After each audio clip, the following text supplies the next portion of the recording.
It is 1:30 Universal Time. I'm John Dryden in Washington.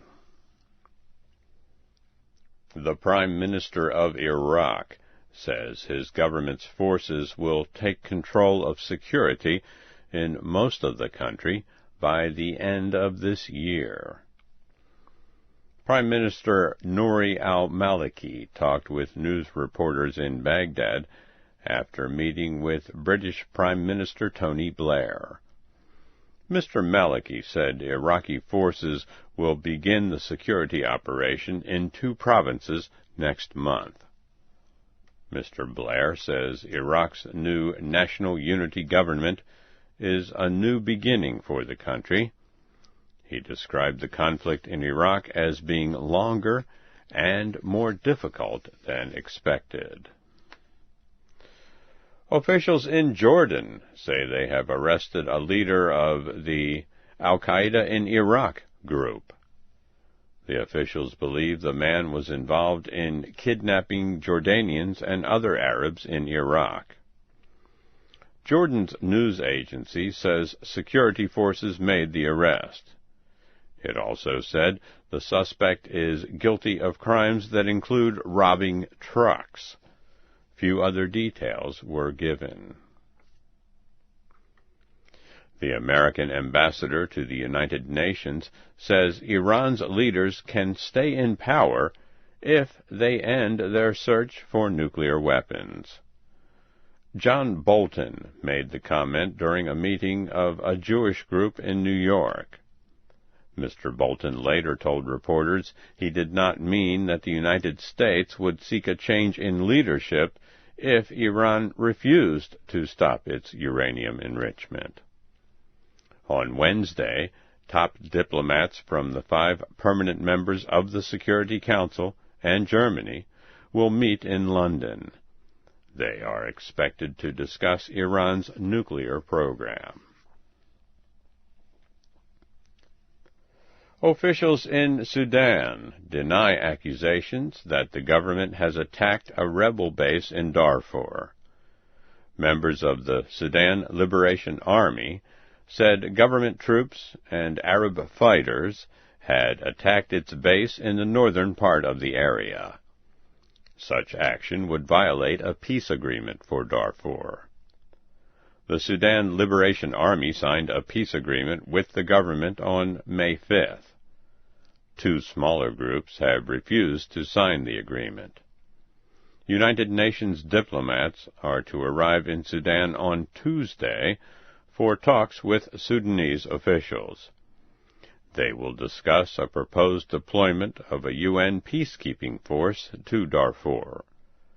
Sudan has not approved the UN force.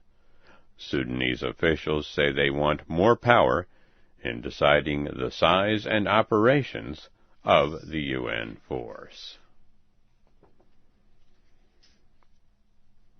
The Prime Minister of Montenegro says joining the European Union and NATO will be top goals for his newly independent country. Early results from the vote Sunday show that a little more than 55% of Montenegrins voted to support separating from Serbia. The vote was organized by the European Union. EU officials have reported no wrongdoing, but opponents of independence are demanding that the votes be counted again. Final results are expected Tuesday.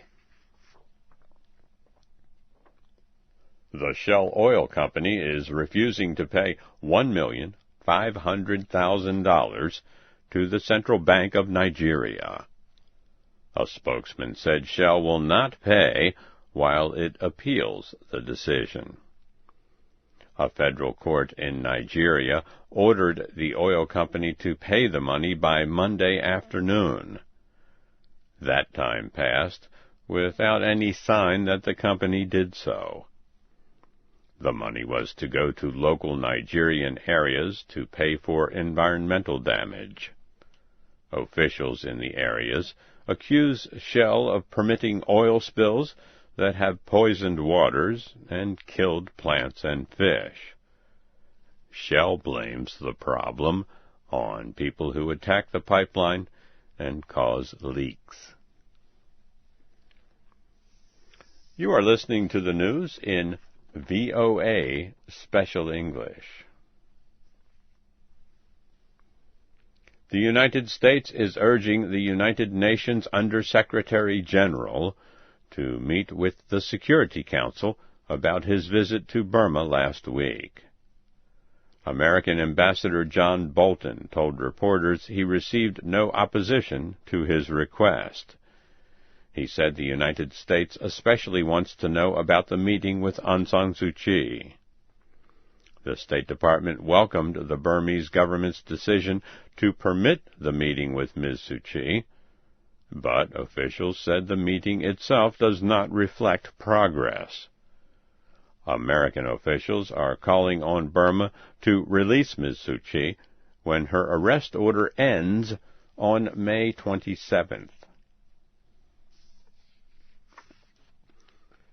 Israeli Prime Minister Ehud Olmert is to meet with President Bush Tuesday in Washington. It will be the first time the two leaders have met since Mr. Olmert took office in Israel earlier this month. He is expected to discuss his plan to change Israel's borders with or without agreement from Palestinians. Mr. Olmert may also discuss Iran's nuclear plans. The Israeli Prime Minister was expected to hold talks with Secretary of State Condoleezza Rice before his meeting with the President. On Wednesday, he is expected to make a speech before the United States Congress.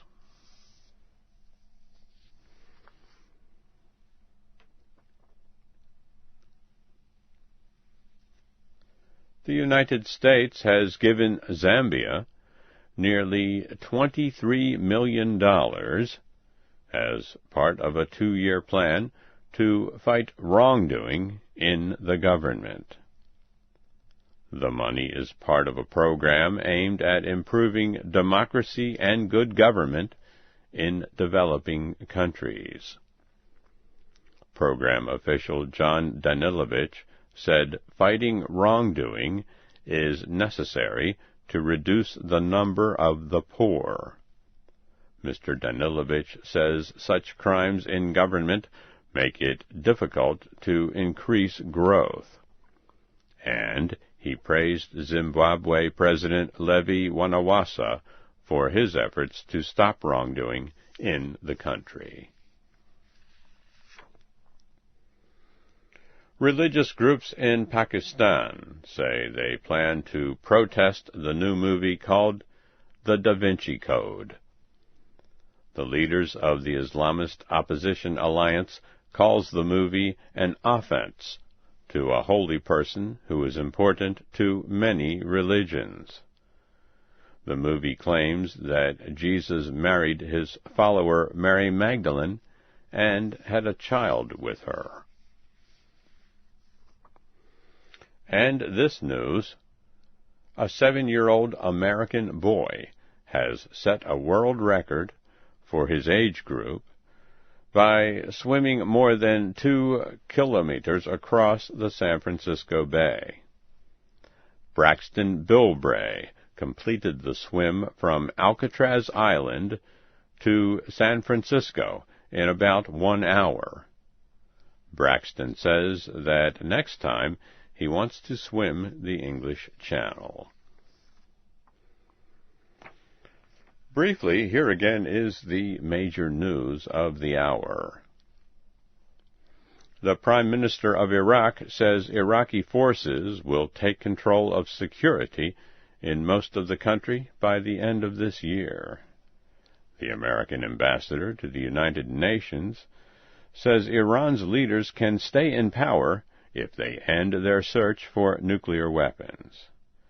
And the Prime Minister of Montenegro says joining the EU and NATO will be the top goals for his newly independent country. And that is the news in VOA Special English.